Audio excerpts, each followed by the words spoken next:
Article 5 నుంచి 11 వరకు ఉన్న ఆర్టికల్స్ ప్రైమరీగా తెలుసుకోవాలండి.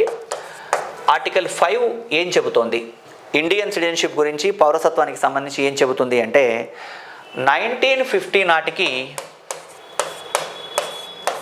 ఎవరు భారతీయులో చెప్తుందండి.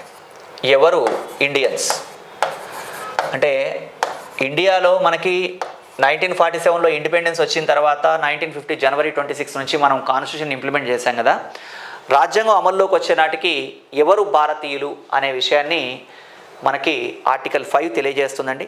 ఈ ఆర్టికల్ 5లో ఏం చెప్పారు అని అంటే ఇక్కడ పౌరులు ఎవరో చెప్తూ 1950 జనవరి 26 నాటికి భారతదేశంలో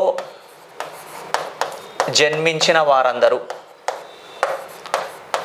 who born in India before 1950 January 26 are up to January 26 1950.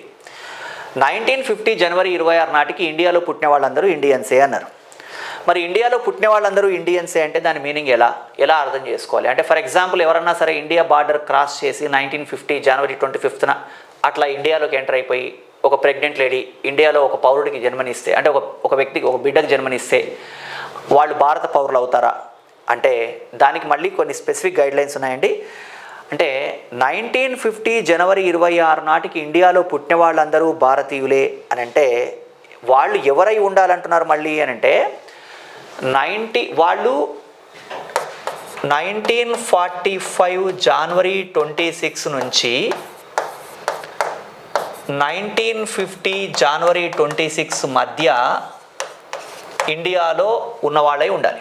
అంటే 1945 జనవరి 26 నుంచి 1950 జనవరి 26 మధ్యకాలంలో వాళ్ళ పేరెంట్స్ వాళ్ళు ఏ దేశం వాళ్ళైనా పర్వాలేదు, వాళ్ళు భారతదేశంలో పర్మనెంట్గా ఉండాలనేటువంటి స్థిర నివాసం ఏర్పరచుకోవాలన్నటువంటి లక్ష్యంతో ఇండియాలో 1945 జనవరి 26 నుంచి 1950 జనవరి 26 వరకు ఎవరైతే ఉన్నారో వాళ్ళు పిల్లలకు జన్మనిస్తే వాళ్ళు విదేశీయులైనా సరే వాళ్ళ పిల్లలకి అక్కడ పుట్టిన పిల్లలకి భారతీయ పౌరసత్వం వస్తుంది అని చెప్పడం అండి.